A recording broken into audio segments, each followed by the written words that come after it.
Vamos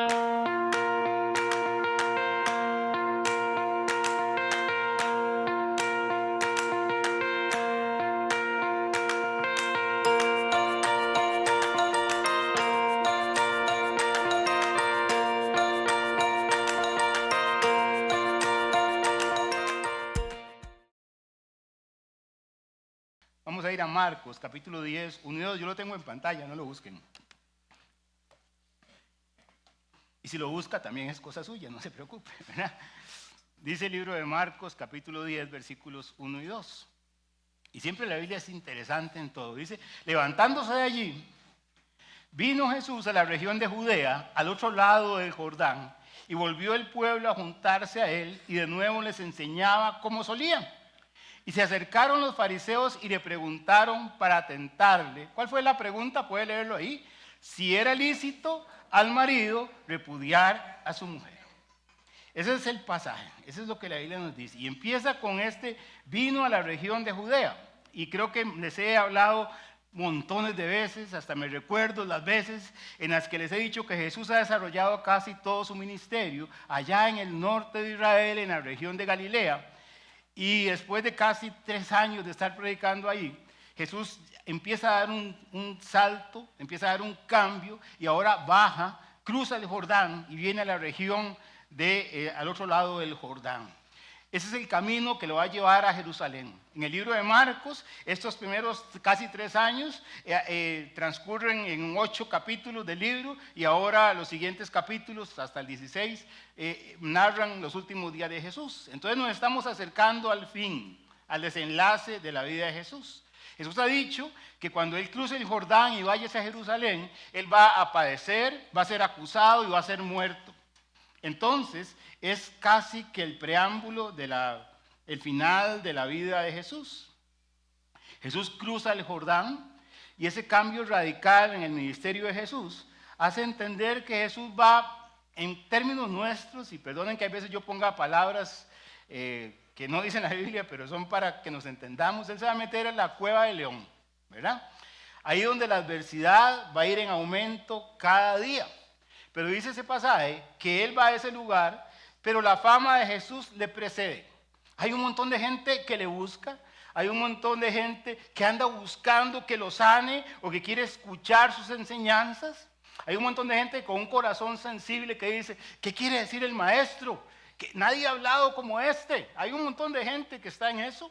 Pero ahí junto a la gente interesada, inquieta espiritualmente, sincera de corazón, hay otro grupo de personas que tienen otras intenciones. Esos se llaman los fariseos, saduceos y maestros de la ley. ¿Se acuerdan que eran 3 grupos? Los herodianos, los fariseos y los saduceos. Los fariseos, maestros de la ley estricta, que querían tomarle cualquier detalle que Jesús dijera, que creían que estaban en contra de la ley. Los saduceos, que eran una secta un poquito más light, por así decirlo, más acorde con el pensamiento moderno de la época, que no creían en la resurrección y otras cosas. Y estaban los herodianos, que no eran una élite religiosa, sino que eran un grupo político que tenía algunos sesgos religiosos, como que nada cambia, ¿verdad? Y ese grupo lo que quería era congraciarse con el gobierno de Herodes y hacer quedar bien a las personas con el gobierno de Roma para que todos pudieran vivir en paz y tranquilidad. Ese era su pensamiento. Entonces, en este caso son los fariseos. Y esos fariseos están ahí con el objetivo de molestar, de atacar a Jesús, de hacerlo quedar mal, de buscar alguna falla, de buscar alguna controversia en su doctrina para poder acusarle. Están ahí, como dice la escritura ahí, para tentarle. ¿Y qué es para tentarlo a alguien? Para hacerle caer. Y entonces le lanzan una de esas preguntas complicadas, esas preguntas de debate, esas preguntas llenas de espinas y con toda la mala intención. No porque la pregunta fuera en sí mala, sino por la intención que había detrás. Y ya les explico por qué. Y le dicen, maestro, tal vez le dijeron de esa manera, ¿verdad? ¿Es lícito al marido repudiar a su mujer? Y la pregunta esconde un sentido de religiosidad. Ellos querían cumplir con la ley. Maestro, yo cumplo la ley si repudio a mi mujer. Porque para ellos cumplir la ley era como andar una insignia aquí, ¿verdad? Una medallita que se ganaban. A ellos les interesaba cumplir la ley. Y entonces dicen que si era lícito, que si era permitido repudiar a su mujer. La palabra repudiar significa despedir, rechazar, divorciarse. Y viene de la palabra griega apolvo, creo que lo tengo ahí, sí, que significa dejar, soltar, y de otro verbo chorizato, ¿verdad? Que significa separar.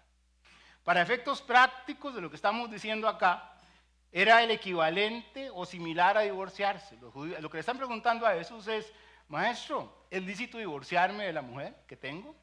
Esa es la pregunta.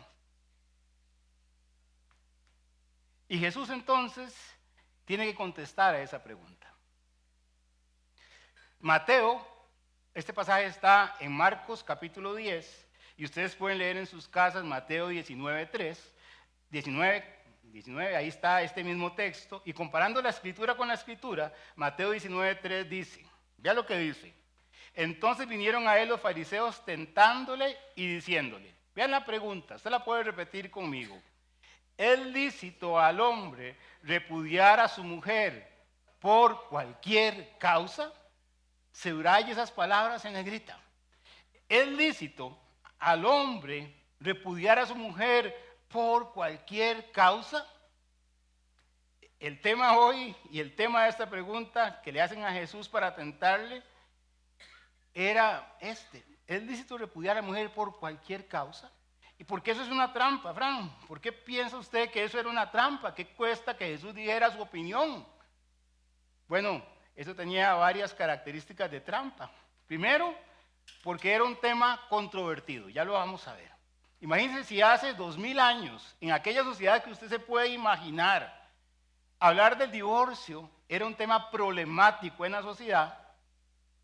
Imagínense hoy, cuando el matrimonio ha caído en un gran descrédito social, donde el matrimonio es atacado cada semana, cada día, cuando dejó de ser un pacto entre las dos personas y Dios para convertirse en un contrato de que usted me da y yo le doy, y si no me da, entonces terminamos. Donde hoy los matrimonios son de cristal, hablamos de una generación de cristal, hablando de los jóvenes, pero como yo les he explicado en matrimonios, tenemos una generación de cristal en matrimonios. Y cristal de ese así finísimo, ¿verdad? Que no lo pueden volver a ver porque se quiebra. Esa es la generación que tenemos. ¿Cómo vivir y cómo hablar de matrimonio y cómo hablar más bien de divorcio, perdón, cuando las relaciones son desechables? Tenía varias estadísticas, pero no las vamos a ver hoy por temas de tiempo, pero usted las puede buscar. En los últimos 10 años el número de matrimonios ha caído un 20-22% y el número de divorcios se ha incrementado en un 22% también.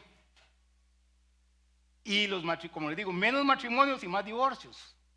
Aproximadamente el 40% de los matrimonios en nuestro país, no es que esos matrimonios terminan en divorcio, sino que la cantidad de matrimonios, ¿verdad?, representa aproximadamente que el 60% y el 40% los divorcios.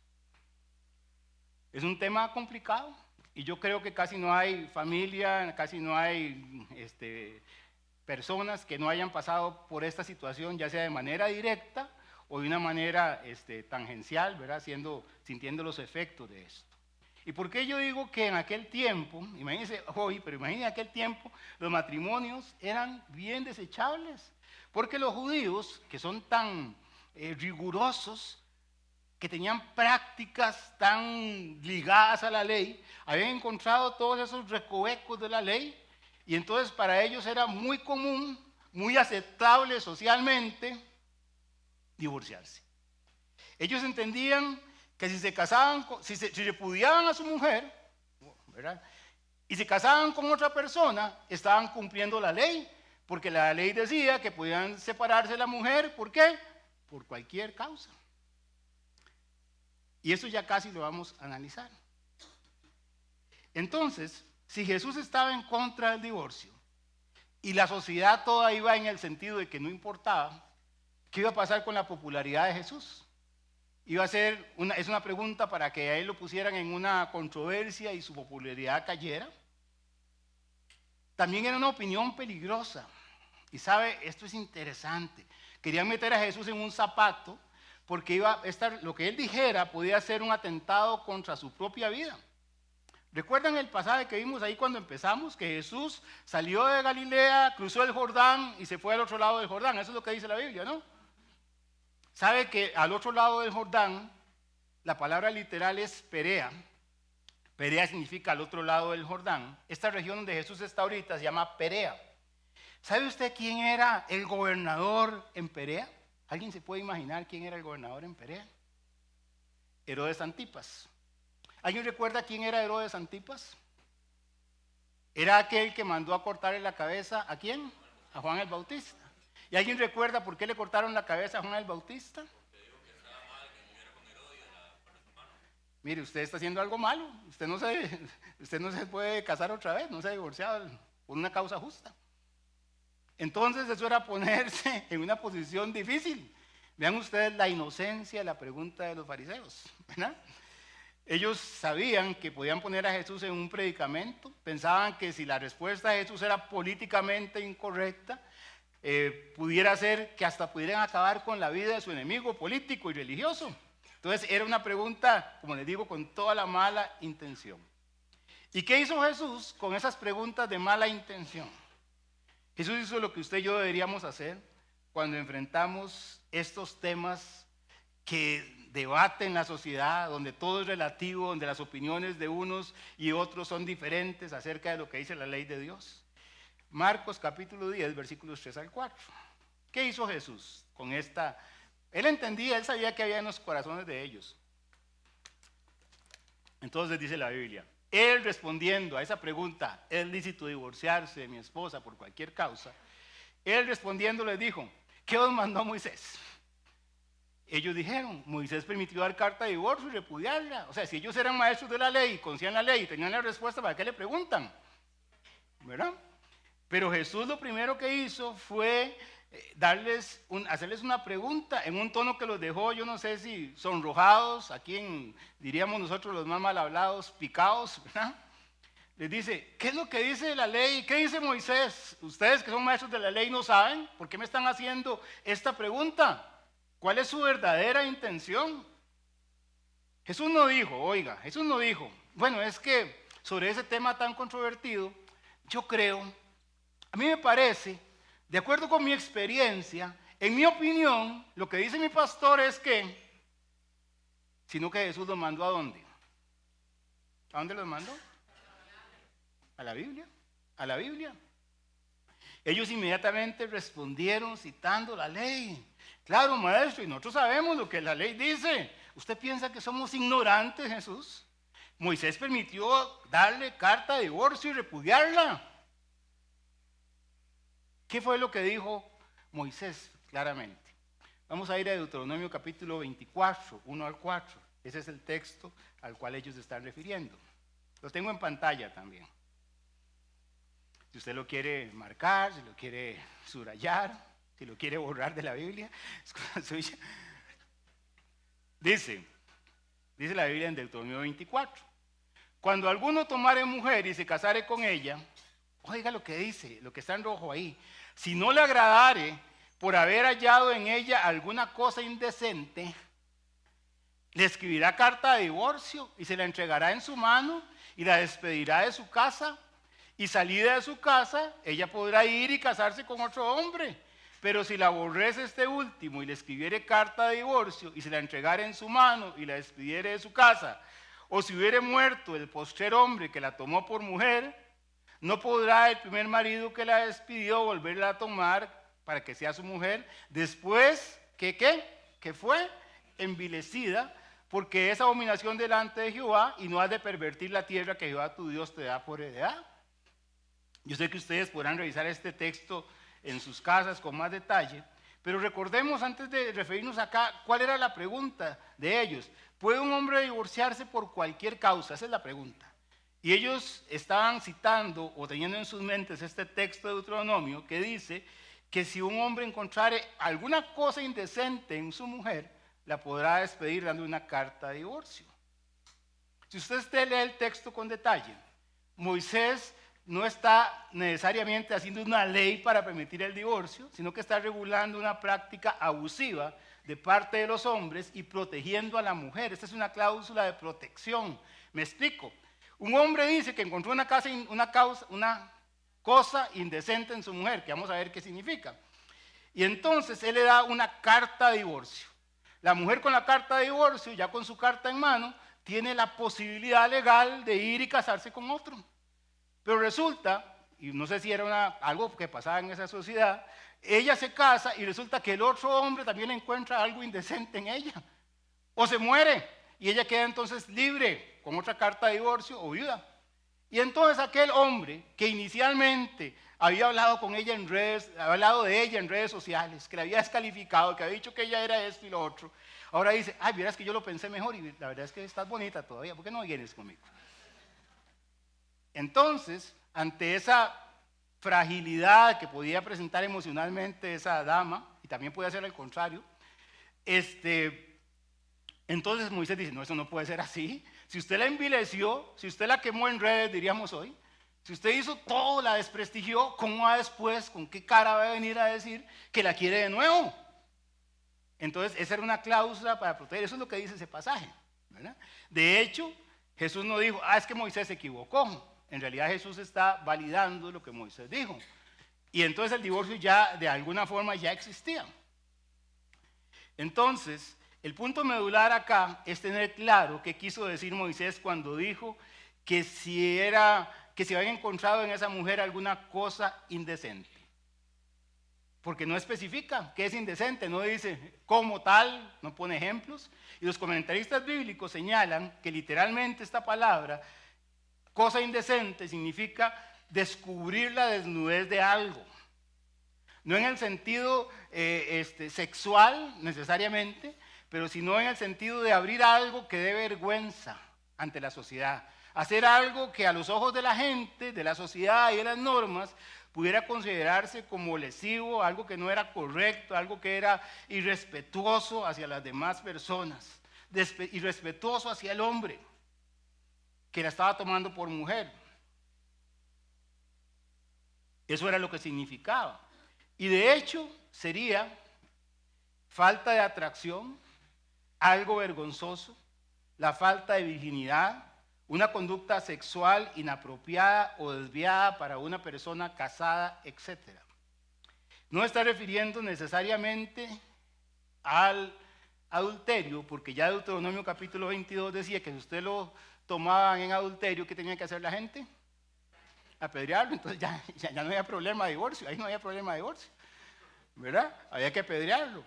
Ahora usted dice, Fran, pero es que la gente no la apedreaban realmente. Bueno, sí los podían apedrear. Lo que pasa es que el procedimiento que establecieron los judíos para aplicar esta ley era complicado porque requería tomar a las personas en el acto mismo, que fueran con 2 testigos neutrales, o sea, no podía ser algún familiar, ¿no? 2 testigos neutrales, y que de previo le hubieran advertido a la gente que si los encontraban los mataban. Entonces, eso era muy difícil, ¿verdad? Si usted le advierten que se lo encuentran con él o con ella, lo van a matar a pedradas, probablemente usted se cuide un poquito más, ¿verdad? Pero ese era el procedimiento. Pero como esta frase, encontrar una cosa indecente, no estaba suficientemente clara, entonces los judíos, antes y después, y yo diría que los ticos también, empezamos a buscar diferentes aplicaciones y formas de entender las cosas que nos ayuden a nosotros, ¿cierto o no? Usted siempre busca la forma en que algo le ayude. En el tiempo de Jesús, y ya lo hemos mencionado muchas veces, habían 2 escuelas rabínicas, la de Gilei y la de Jamai, creo que ya lo hemos mencionado. Eran 2 escuelas. Esas escuelas surgieron en el periodo antes del nacimiento de Jesús, ¿verdad? En el tiempo ahí entre Malaquías y Mateo, surgieron estos grandes maestros de la ley. Y ellos eran los que daban la doctrina, los que agarraban cada versículo y lo estudiaban y explicaban la ley. Y esas 2 escuelas rabínicas encontraban un conflicto en esto. La escuela de Gilei era la más abierta, la menos radical, diríamos nosotros hoy, la más progre, ¿verdad? Era la más popular, y la escuela de Shammai era la escuela más dura, más tradicional, más ortodoxa, diríamos nosotros. Entonces, los seguidores de Shammai decían que solo era aceptable el divorcio en caso de adulterio. Solamente eso. Los seguidores de Gilei decían que a un hombre se le permitía divorciarse de su esposa por cualquier cosa que ella hiciera que a él le desagradara. Y ponían algunos ejemplos: quemar la comida, dejar que alguien le viera los tobillos a la mujer, soltarse el cabello, hacer un comentario negativo de la suegra. Aquí está, no lo digo yo.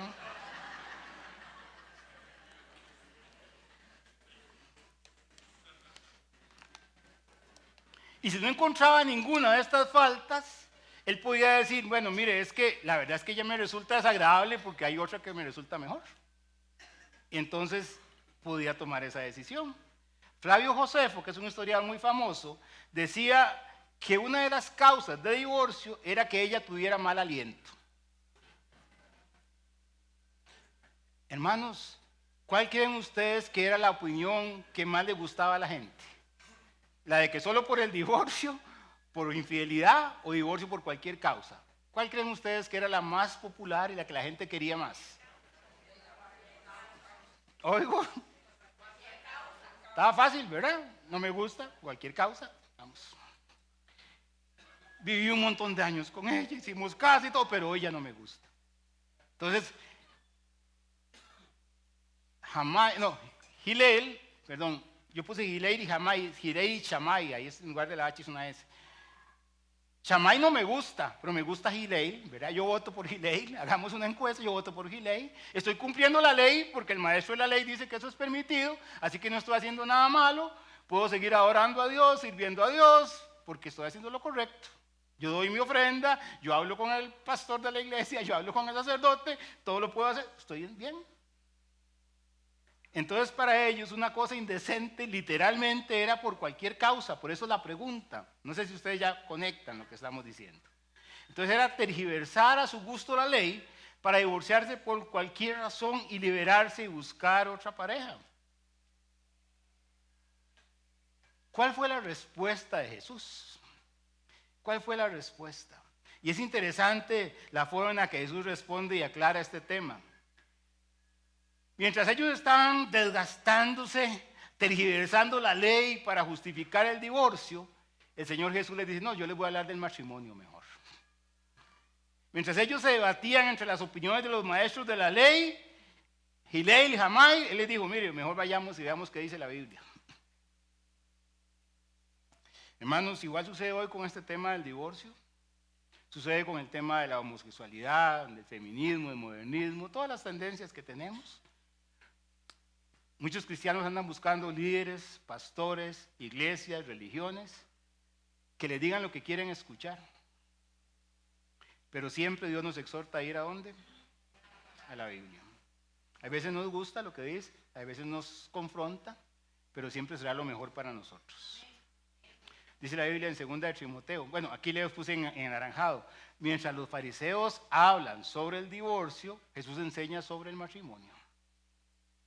Y 2 de Timoteo capítulo 4, versículo 3, dice que vendrá tiempo, que es el tiempo nuestro, cuando no sufrirán la sana doctrina, no la aguantarán, sino que teniendo comezón de oír se amontonarán maestros conforme a sus propias concupiscencias. O sea, esto no es nuevo. Siempre hay la forma de tergiversar la Biblia para adecuarla a mis gustos y a mis motivos. Pero Jesús expuso el motivo por el cual Dios había permitido el divorcio bajo la ley de Moisés. Y fue la causa del pecado. Espera a ver si lo tengo por acá.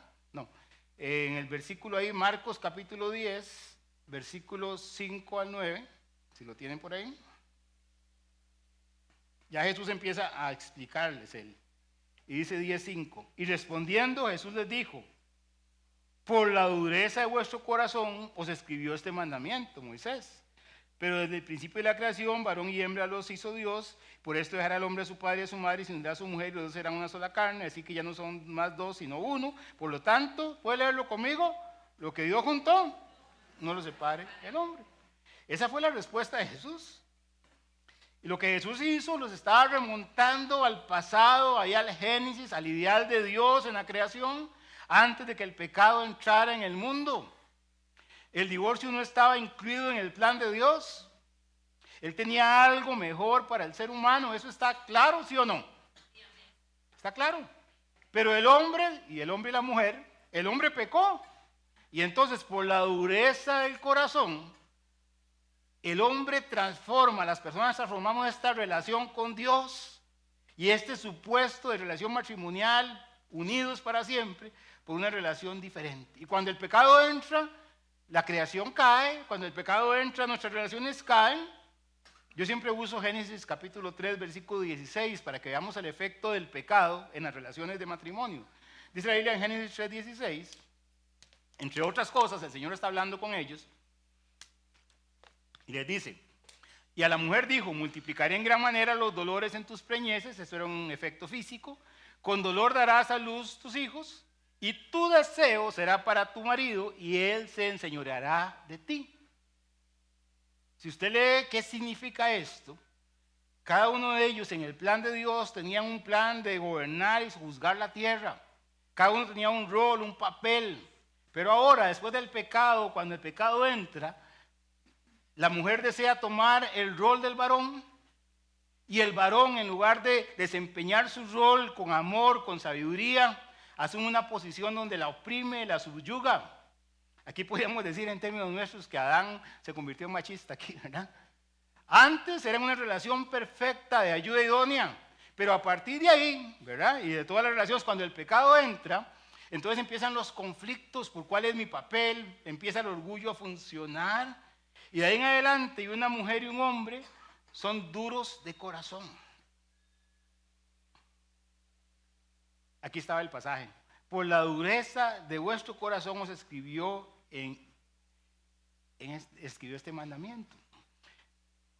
Y entonces un hombre conoce a una mujer conoce a un hombre, un muchacho, y se gustan, y se enamoran, y sueñan con ellos, y sueñan con hacer un matrimonio, y sueñan con formar un hogar, y qué bueno es ella, qué linda es ella, perfecto, y todo eso está bien, y un día se casan y se prometen amor eterno por acá, pero hay que recordar que usted y yo somos duros de corazón. ¿Cierto o no? O usted es suavecita de corazón o suavecito. Entonces, dos personas diferentes, pecadores, duros de corazón, se unen en matrimonio y con toda certeza la naturaleza pecaminosa de uno va a salir. El primer día o al mes o a los 15 días, cuando se acabe la luna de miel, no sé. Y eso va a hacer que usted y yo tengamos, usted y yo no, usted y su esposo, su esposa, tengan una tensión.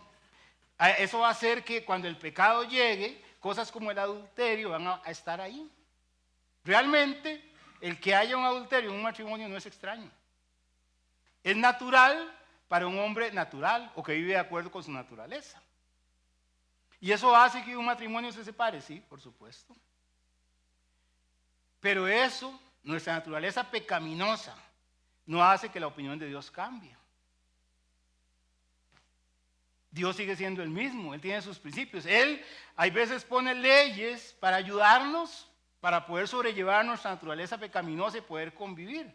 Pero la opinión de Dios no cambia. Usted sabe lo que dice Malaquías. Malaquías capítulo 4, versículo 15, dice la Biblia, guardaos pues en vuestro espíritu y no seáis desleales para con la mujer de vuestra juventud, porque Jehová, Dios de Israel, ha dicho, ¿qué ha dicho Dios? ¿Qué dice? Ahí lo pueden leer. Que Él aborrece. ¿Y qué significa aborrecer? Que le gusta, que lo acepta, que lo rechaza, que no es su voluntad. Y usted dice, pero qué duro, Fran. Sí, pero eso es lo que la Biblia dice. Ahora, Dios también desea que nosotros tengamos comunión con Él. Y Él aborrece el pecado, pero usted y yo somos pecadores. Y Dios no proveyó la gracia para nosotros a través de Jesucristo. Entonces, hermanos, el punto que quiero llegar acá es que nosotros debemos entender este subrayado en rojo que tenía antes, que usted y yo tenemos un corazón duro y que es por eso que los matrimonios entre creyentes, no hablo aquí de gente inconversa, entendamos que para que usted y yo podamos vivir y vivir de acuerdo con la voluntad de Dios, es necesario que tengamos una relación cercana con el Señor. Porque solamente en Dios podremos encontrar el amor, la gracia, el perdón, la misericordia que usted y yo necesitamos para aplicarlas a nuestra vida, para podérsela aplicar a esa prójima que es mi esposa o a esa prójima a mí que soy el esposo, para que un matrimonio sea estable, firme y que glorifique a Dios. ¿Quién en su propia carne puede decir, es que nosotros nos llevamos súper bien, ¿verdad? Y cumplimos el plan de Dios, ¿verdad? Porque todos al final de cuentas vamos a fallar. Yo sé que hay personas que se esfuerzan uno y otro no. Sí, eso es otro tema. Pero en el plan de Dios, hermanos, y si usted ha venido a matrimonios, nosotros no podemos cambiar el corazón de las personas. Nosotros no podemos resolver los problemas de cada matrimonio. Serán las personas con Dios las que lo resuelvan. Pero cada vez que nos reunimos, hablamos de el propósito de Dios, del pacto de Dios, de aplicar la gracia y la misericordia de Dios, de algunos consejos prácticos, compartimos la vida unos con otros. Y los que estamos acá somos totalmente imperfectos y necesitados. Pero lo hacemos porque también sabemos que las parejas tienen imperfecciones y necesidades.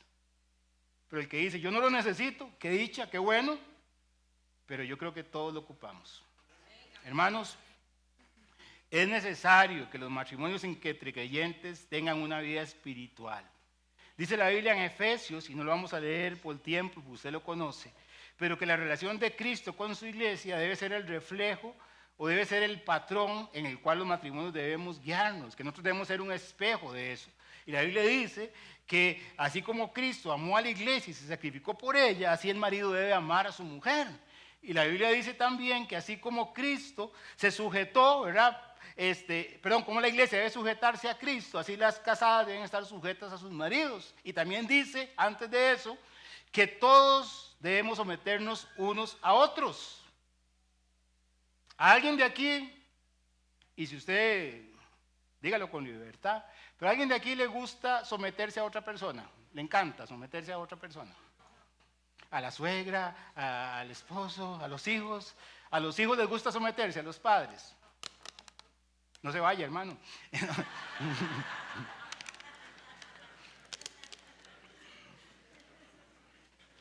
Hermanos, pero eso solamente puede suceder cuando uno es controlado por el Espíritu Santo.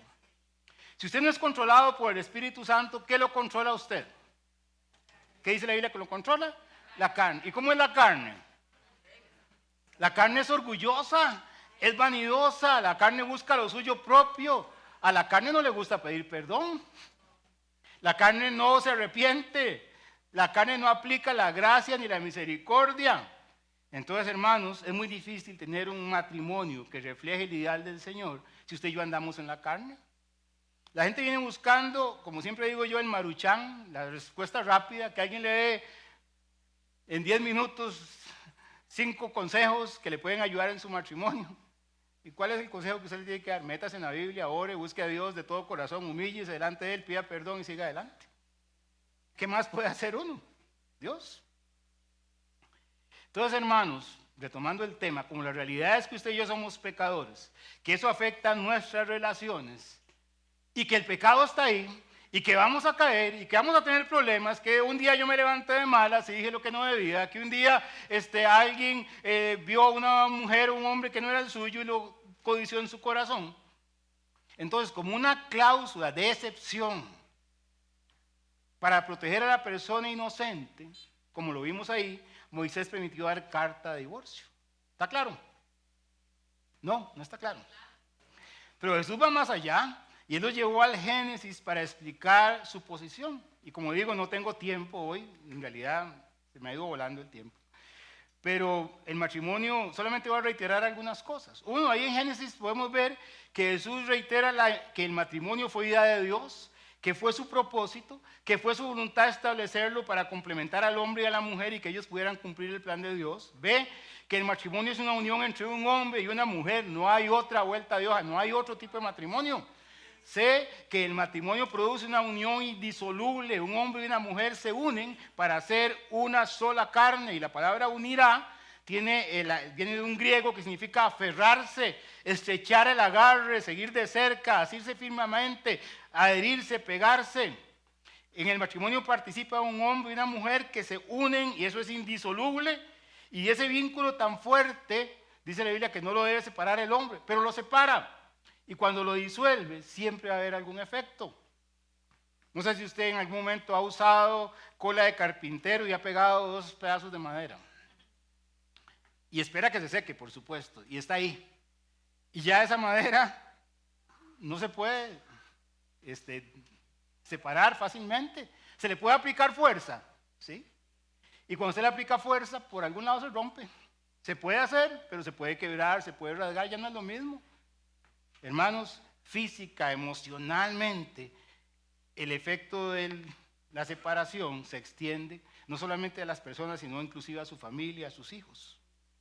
Un pastor reconocido comentaba que lo invitaron unos hermanos para informarle que estaban iniciando un trámite de proceso de divorcio y querían que él los ayudara y los aconsejara. Y él dijo, de verdad, yo los quiero aconsejar. Entonces, ¿qué hablamos? ¿Qué fue lo que pasó? ¿Cómo les ayuda? No, en realidad no queremos eso. Lo que queremos es que usted nos dé algunos consejos para que el divorcio sea lo menos traumático posible. Y él le dijo, mire, yo no puedo ayudarles en eso. Porque la Biblia dice que lo que Dios unió, no lo separe el hombre. Y siempre va a haber un daño. Siempre va a haber trauma, aunque usted lo disimule. Por tanto, lo que Dios juntó no lo separe el hombre, es un por tanto, es una parte de una sentencia resolutiva. Entonces la voluntad de Dios es que el matrimonio no se deshaga. Y en el pasaje paralelo de Mateo, vemos que la respuesta de Jesús es aún más determinativa de lo que vemos en Marcos. Vea lo que dice en Mateo. Él les dijo, por la dureza de vuestro corazón, Moisés os permitió dar carta y repudiar a vuestras mujeres, mas al principio no fue así. Y yo os digo, dice Jesús, que cualquiera que repudia a su mujer, pueden leer lo que está en rojo ahí, salvo por causa de fornicación y se casa con otra, adultera. El que se casa con la repudiada, adultera. ¿Qué significa salvo? Es una vida de excepción. Entonces Jesús le está diciendo, mire, y por causa de fornicación, que ya vamos a ver qué significa, hay una pareja que se divorcia, salvo que sea por causa de fornicación, no hay otra forma en la que el que se casa nuevamente no adultere. Sentido contrario senso, dicen los abogados, si es por causa de fornicación, tener la libertad de hacerlo. Claro, no hay vuelta de hoja, ahí está. La palabra fornicación viene del griego porneia, de donde nosotros usamos la palabra pornografía. Y se refiere a cualquier relación sexual ilícita fuera del matrimonio, en este contexto. Entonces, vemos que Dios entiende que el pecado sexual contamina el hombre, contamina la relación. Como conclusión de esta parte, vemos que Jesús dice que el plan de Dios es que no haya divorcio, porque conociendo que somos hombres y mujeres duros de corazón, hay una vía de excepción para proteger a la persona inocente y entonces es permitido repudiar, aceptar, divorciarse por causa de adulterio e infidelidad. Jesús les aclara, mire, es que no es por cualquier causa. ¿Recuerdan la pregunta? No es por cualquier causa. Y se deduce de esta explicación, de la parte inocente, ¿verdad?, que hay otras condiciones en que la vida puede ser restablecida. Y entonces yo veo el pasaje de Marcos y veo esta pregunta a los discípulos que un día estaba trabajando en un mensaje de matrimonios y digo, yo no, este pasaje no lo voy a usar hoy, porque los discípulos cuando vieron todo este contexto, ¿sabe qué dijeron los discípulos? ¿Qué dijeron? Vamos a ver. Le dijeron sus discípulos, después de que les dijo esto, si es así la condición del hombre con su mujer, no conviene casarse, ¿verdad? Ellos dijeron, no conviene casarse. O sea, vean lo que están diciendo. Mire, Señor, si su opinión es, si lo que Moisés dijo claramente es que solo por infidelidad, entonces no conviene casarse, pues seguro nosotros estamos en la misma situación. Lo que yo quiero decirles con esto es que ustedes vean que esta idea del divorcio por cualquier razón no solamente estaba en los fariseos, estaba en la vida de la gente. Estaba muy arraigada en la mente de la gente. Hasta acá hemos comentado lo que Jesús dice en el pasaje de Marcos y en Mateo, y evidentemente podemos hablar más de esto, pero creo que lo general está ahí y estamos viendo lo que la Biblia dice. Para responder a la pregunta, repito otra vez, ¿es listo divorciarse por cualquier causa? Y la respuesta de Jesús es por adulterio. Hemos visto lo que dice Marcos y lo que dice Mateo, pero usted dirá, ¿y lo que la Biblia dice en el Nuevo Testamento? ¿No hay otros casos? Sí, la Biblia da algunas otras opciones. En el Nuevo Testamento vemos una segunda causa bíblica, y esa segunda causa bíblica es el abandono. Está en 1 Corintios capítulo 7, versículos 12 al 15. Hay veces está unido a la infidelidad, pero hay veces no. Y en 1 Corintios capítulo 7, 12 al 15, voy a tener que leer rápidamente y explicarlo en lo que me queda de tiempo. 1 Corintios 7, 12 al 15, Está hablando, recuerden ustedes que Corinto era un puerto donde la gente vivía una vida desordenada y habían cristianos y cristianas, gente que se convertía al Señor y resulta que estaban casados y resulta entonces que el esposo o la esposa no eran creyentes y habían dificultades entre ellos. Entonces Pablo dice en 1 Corintios 7, del 12 al 15, y a los demás yo digo, no el Señor, si algún hermano tiene una mujer que no sea creyente y ella consiente en vivir con él, no la abandone. Si una mujer tiene marido que no sea creyente y él consiente en vivir con ella, no lo abandone, o sea, manténgase en el matrimonio.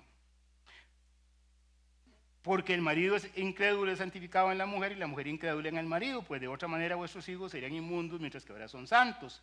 Pero si el incrédulo se separa, sepárese, pues no está el hermano o la hermana sujeto a servidumbre en semejante caso, sino que a paz nos llamó Dios. Y ahí sigue el ejemplo, pero está claro que es el ejemplo de un creyente que es abandonado por la parte inconversa que decide separarse. No dice cuál es la razón, aunque la razón que normalmente se acepta es que le plantea el divorcio porque viven vidas diferentes, porque él come comidas sacrificadas a los ídolos y ella no, pero para ser reales, honestos, el pasaje no dice la causa. Solo dice que alguno de los dos tomó la decisión de irse. Y Pablo lo que está diciendo es, sepárese, acepte, porque usted no está sujeto a servidumbre. ¿Y qué significa no estar sujeto a servidumbre? Que usted tiene la libertad para seguir con su vida, ¿cierto o no? Entonces, en la Biblia, hermanos, esas son las dos causas que están claras, específicas, que el vínculo matrimonial se rompe por adulterio o se rompe por abandono. Y esas dos causas siempre están orientadas a salvaguardar la parte inocente, a la parte que no ejecutó las acciones que rompieran el vínculo matrimonial, para darle libertad y no dejar a las personas sometidas a esclavitud. Pero hermano, es que hay otro montón de causas, hay otro montón de cosas. La Biblia no dice nada de otras cosas. Claro, a partir de estas situaciones hay un montón de excepciones y de casos. Creo que podíamos imaginarnos todos los casos del mundo, un montón de abanico de posibilidades. Y usted diría preguntas que son muy relevantes. ¿Qué hacemos en los casos de una agresión física o emocional? ¿Qué hacemos con el maltrato infantil? ¿Qué hacemos con la falta de provisión? ¿Qué hacemos con la incompatibilidad de caracteres? ¿Qué hacemos con los casos de adicción donde la persona no puede sostener una familia?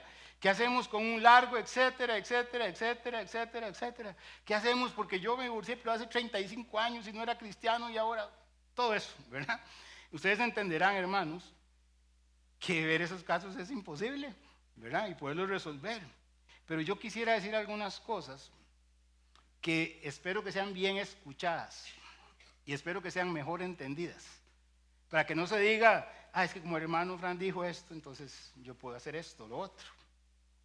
Una cosa es que la Biblia nos dé un mandamiento explícito, caso 1 y caso 2, y otra cosa es entender que los principios de la Escritura deben ser aplicados con sabiduría y con dirección de Dios. La Biblia no contempla todos los casos, ¿sí o no? La Biblia habla de las drogas, la Biblia habla de algunos temas de inteligencia artificial, ¿no? ¿Cómo aplicamos estas cosas? Entonces, hermanos, hay un par de ejemplos que tal vez pueda ver con ustedes, si nos da el tiempo. Yo creo que si me regalan un par de minutos, sí lo hacemos, ¿verdad? Son ejemplos generales que demandan que una persona con corazón pastoral, con oración, con sensibilidad, pueda analizar cada detalle para dar alguna opinión o un consejo. Y yo diría esto, opinión o consejo, porque a usted le pueden decir lo que la Biblia dice. Pero usted sale a la oficina y usted hace lo que quiere, ¿sí o no?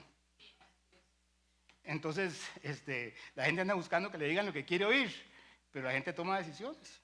Por ejemplo, los casos de abuso físico y abuso emocional puede aplicar también. Claramente un hombre que golpea a su esposa o una mujer que golpea a su esposo, ¿es pecado o no es pecado? ¿Es reprochable o no es reprochable? ¿Debe tolerarse o no debe tolerarse? ¿Debe ser perseguido con todos los argumentos de la ley o hacerse la vista gorda? Es una conducta que todos sabemos que es pecaminosa, que ofende a Dios, que lastima a la persona, que está inclusive regulada por ley y que hay una necesidad de proteger a la víctima. Pero Fran, es que no están esos dos causales, entonces no es adulterio, pero tampoco es abandono, entonces no, aguántese. Lo primero que uno debería analizar con todo detenimiento es definir qué significa la palabra abuso, porque para muchos significa muchas cosas, ¿cierto o no?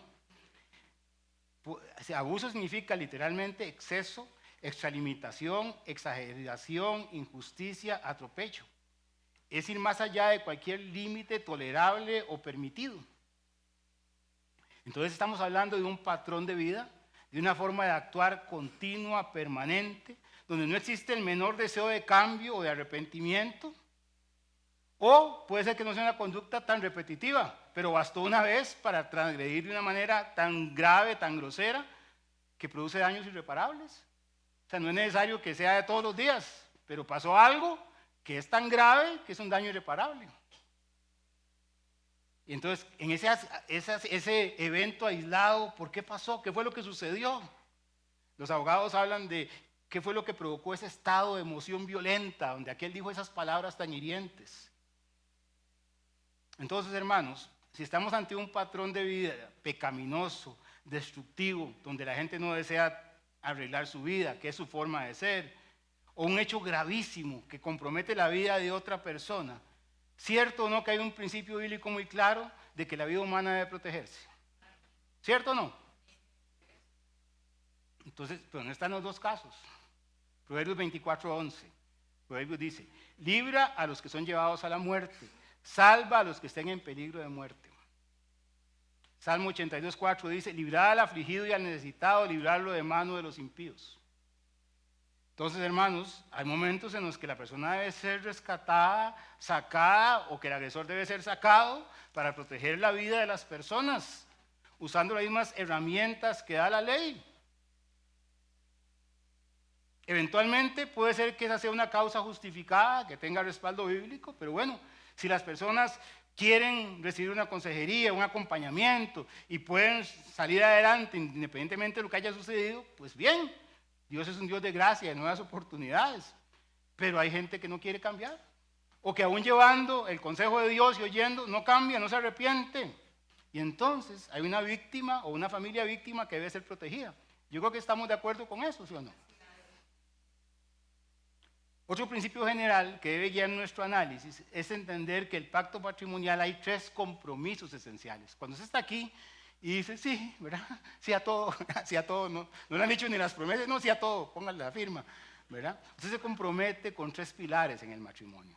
Los 3 pilares del pacto matrimonial son fidelidad, provisión y convivencia e intimidad. Los pasajes, Génesis 2:24, claramente ya lo hemos visto, la fidelidad, la infidelidad, transgrede, bota una columna del matrimonio. La provisión también, en ese pasaje de Éxodo 21:10-11, lo puede leer en su casa, pero habla de que una persona se quiere divorciar de otra y dice, no, mire, papito, usted tiene que seguir cumpliendo con la responsabilidad. Y la convivencia y la intimidad. Génesis 2:24 dice que usted y yo nacimos y vivimos, ¿verdad? Para tener una vida juntos. Y una vida juntos es convivir. No puede ser que solamente estemos bajo un mismo techo, pero que vivamos 2 vidas totalmente aisladas, separadas totalmente. Como decía una canción ahí, camas separadas, ¿se acuerdan, verdad? Y también la Biblia dice que no debemos negarnos el uno al otro, ¿qué? ¿El qué? Digan la palabra sin miedo. ¿El qué? El deber conyugal. El deber conyugal. Ahora, pues cuando cualquiera de esos 3 pilares se destruye, siempre es por causa del pecado. Cuando uno de esos 3 pilares se destruye de una forma severa, oigan las palabras mías, severa, grosera, sostenible e irreparable, alguien deberá evaluar si existe un tipo de abandono de hecho. ¿Verdad? Una cosa es irse a la casa y otra es irse en la mente y el corazón hace rato, pero llegar a comer a la casa. Si están casados y no conviven, si se niegan el uno al otro como una forma de castigo, si alguno de los cónyuges no provee para su casa, porque, no porque está en un momento difícil, porque tal vez está enfermo, perdió el trabajo, está en un momento de depresión, sino porque su conducta es de vagancia y irresponsabilidad, tiene algunas adicciones que imposibilitan cualquier tipo de convivencia sana. Estamos ante un caso donde estos elementos se fraccionan. Pero vuelvo a repetir, hermanos, cada caso debería ser analizado a la luz de los preceptos bíblicos, procurando siempre, en primer lugar, salvar la relación y procurando siempre aplicar la gracia y la misericordia. Hablar de casos específicos, como digo, yo me divorcié cuando era inconverso y no sabía nada de la Biblia. Es que eso fue cuando era muy joven. No, es que mire, es que viera qué romántica que era, pero ahora. Y él dice, es que antes era tan linda y tan dulcita y ahora viera qué carácter tiene esa señora. Siempre anda enojada. En cambio, la compañera de trabajo, viera qué bien me trata a mí.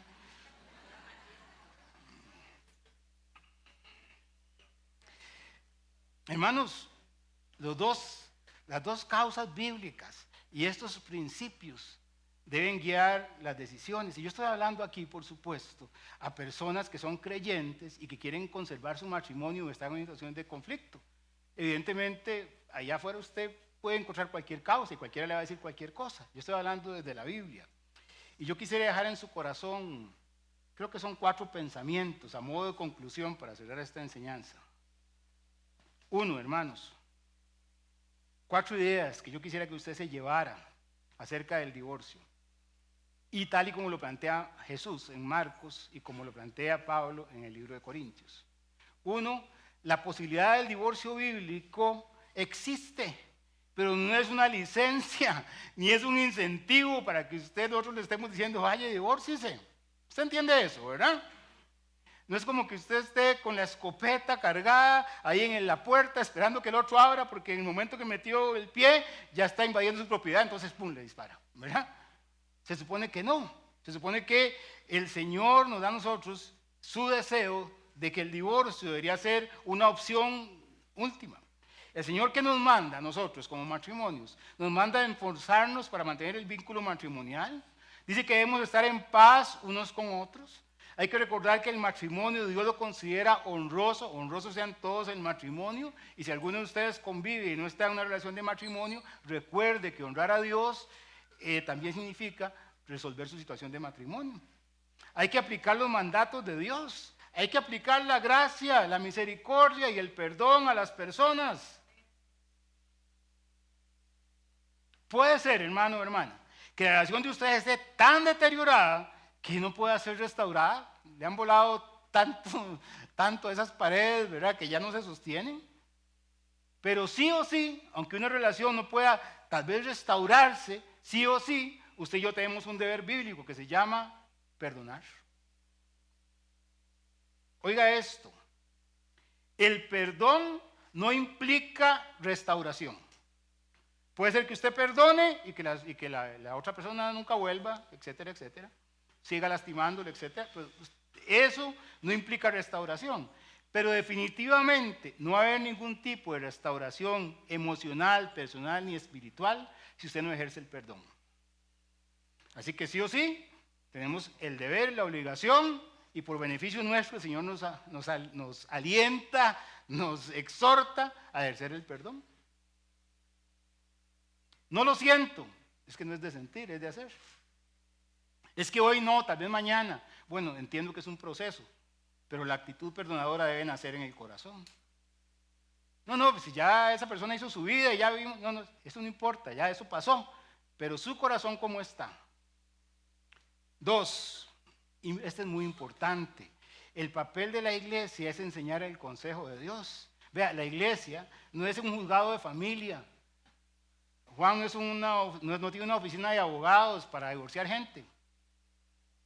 El papel de la iglesia es el de acompañar a las parejas que tienen dificultades y que quieren conocer qué dice la Biblia sobre cómo mantener su matrimonio y que también tienen el deseo genuino de salvar su relación. Y cuando nosotros incorporamos al Señor en el matrimonio, Él hace cosas extraordinarias. Pero solo Él. El papel de la iglesia es aconsejar, el papel de la iglesia es hablar bíblicamente con independencia de lo que diga la cultura o lo que digan las leyes de este país, que pueden darte otras opciones de divorcio, es cosa tuya, pero nuestro deber es darte el consejo de Dios. Y sabe, por esta razón, porque el deber de una iglesia o de un pastor o de un líder cristiano es dar el consejo de Dios, la gente ya no acude a los pastores ni a los líderes de la iglesia para hablar sobre estos temas. La gente lo que te viene a decir es que ya se divorció, pero no vienen a pedirte consejo porque sabe que ¿qué les vas a decir? ¿Qué les vas a decir? La Biblia dice. Entonces vos no andas buscando el consejo de Dios, estás buscando alguien que te diga lo que quieres oír. Pero lamentablemente, si usted piensa así, y dichosamente para nosotros, persistiremos en siempre repetir el consejo de Dios. ¿Ok? Es bíblico escuchar el consejo de la Escritura. 3, llévaselo en su mente, hermano. Tenemos un Dios de esperanza. Tanto para las parejas que están hundidas en una relación fracasada, como para aquellos que por distintas razones ya han pasado por un proceso de divorcio, ya sea que haya sido un responsable directo, o ya sea que haya sido la persona lastimada en el proceso. Dios es un Dios de gracia, es un Dios de perdón, es un Dios que puede restablecer nuestras vidas. Dios puede levantarnos de las cenizas y ponernos otra vez en el camino. Si yo no creyera eso, no estaría abriendo la Biblia hoy. Dios es bueno. El único pecado imperdonable es negar al Señor. Todos los demás pecados Dios los perdona. Así que siempre es posible acudir a la gracia de Dios. Y hermanos, nuestra identidad no la define nuestro estado civil, sino que nuestra identidad nos la define nuestra relación con Dios. Dios no te ve y dice, este es casado, este es divorciado, este es soltero. Nuestra identidad se define si somos hijos de Dios o no somos. Si nos hemos arrepentido, si hemos hecho las correcciones en nuestra vida y el Señor nos perdona, nos levanta y nos quiere poner en el camino nuevamente. Para los que les ha tocado recibir el daño de una relación fallida, la buena noticia es que aunque otros abandonen, Dios no abandona. Dios es Emmanuel, Dios con nosotros. Vamos a orar.